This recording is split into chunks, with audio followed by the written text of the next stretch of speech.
Photos won't load. Here's the fix you need. Check iPhone storage. For this, open the Settings app on your device. Next, scroll down and click on General.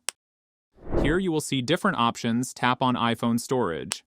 Make sure you have enough storage. If not, scroll through the Large Files app and delete them. Now try to open the photo. If this method does not work, then try Force Restart. Press and release the volume up button, and press and release the volume down button. Now press and hold the side button until the Apple logo appears, then release the side buttons and your phone will restart shortly. After restarting the device, try to open the photo. If this step does not resolve the issue, then try Check in Documents app. For this, open the Documents app on your device. Here, in the Photo Albums page, click on the folder and tap on the photo to open. If this method does not work, then try Reset Network Settings. For this, go to the Settings app on your device. Now scroll down and tap on General.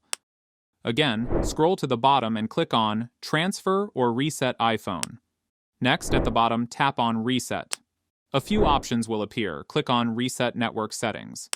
A pop-up will appear. Tap on Reset Network Settings to confirm. After restarting, open the Photos app and click on Photo. If this step does not work, then try Contact Apple Support. If the issue is still not resolved, contact Apple Support for further assistance. And that's it.